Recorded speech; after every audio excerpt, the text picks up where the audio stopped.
మంచిర్యాల జిల్లా నాగసముద్రం మూలమలుపు వద్ద స్థానిక రైతులు రాస్తారోకో చేపట్టారు. తమకు సాగునీరు అందించాలని డిమాండ్ చేశారు. అధికారుల ప్రకటనతోనే తాము కడెం ప్రాజెక్టు ఆయకట్టు కింద పంటలను సాగు చేస్తున్నామని చెప్పారు. ఇప్పుడు 25వ డిస్ట్రిబ్యూటర్ వరకు సాగునీరు అందక పంటలు ఎండిపోతున్నాయని ఆవేదన వ్యక్తం చేశారు. సంబంధిత అధికారులకు ఎన్నిసార్లు మొరపెట్టుకున్నా సాగునీటి విషయంలో స్పందించడం లేదని, దీంతో తాము తప్పనిసరి పరిస్థితిలో ఆందోళన బాట పట్టామన్నారు రైతులు. అనేది ఒకటి, మా రైతుల ఆవేదన చూసుకొని మాకు కొన్ని వాటర్ కావాలని మేము కోరుతున్నాము. మాకు మీరు అత్తయ్య అని అంటారు, ఏ గారిని డిఏ గారిని అడిగినా, ఎస్సీ గారికి ఫోన్ చేసినా కానీ మాకు ఇవరకు నీళ్ళు అయితే చుక్క నీళ్ళు రాలేదు. మీరు దయచేసి మాకు వాటర్ పంపించండి. లేదనుకున్నారనుకో మేము భార్య పిల్లలతోటి మందు డబ్బాలు పట్టుకొని రోడ్డు మీద కూర్చుంటే పక్క జరుగుతుంది.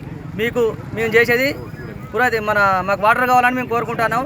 మీరు మా మీద దయ ఉండి రైతులని, ఆ రైతులకు మీరు మాకు వాటర్ పంపిస్తేనే బరోబరి, లేకపోతే మా ఉసురా మీకు ఏదో ఉండరు సార్. మాకు కావాల్సిన అయితే వాటర్ కావాలి. మన కడెం ప్రాజెక్టు కింద రబీ పంటకు 8 తల్లు ఇస్తా అని పేపర్ స్టేట్మెంట్ ఇచ్చారు. రైతులందరూ వాళ్ళ పేపర్ స్టేట్మెంట్ ప్రకారమే ఆరుతడి పంటలు వేసుకోవడం జరిగింది.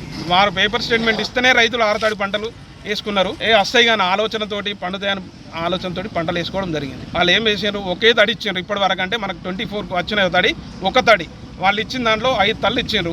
5 తళ్ళల్లో ఒక తడి అందితే రైతులు ఏం చేయాలి? రైతులు చాలా మొత్తం మీద పెట్టుబడి పెట్టి ఈరోజు ఒక పంట చేతికి వచ్చే టైం ఉంది, ఇంకొక నెల రోజులు అయితే పంట చేతికి వస్తుంది. ఆ టైంలో వీళ్ళు రైతులు వాటర్ ఇవ్వకుండా ఇబ్బంది పెడితే రైతుల పంట పొలాలు ఎండిపోతున్నాయి. స్పందన లేదు.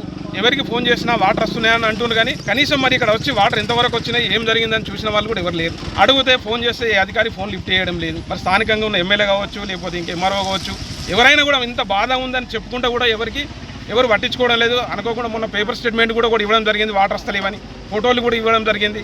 అట్లా కూడా స్పందన లేదు. దాన్ని దృష్టిలో పెట్టుకొని ఈ రోజున మేము ధర్నా చేయడం జరిగింది. ధర్నా చేస్తే ఎస్ఐ గారు వచ్చి మాకు మాట హామీ ఇచ్చి మేము వాటర్ ఇప్పిస్తామని హామీ ఇచ్చారు. ఎస్ఐ గారు మాట మేరకు మేము ధర్నా విరమించుకున్నాము. రేపటి రోజున వాటర్ రాకపోతే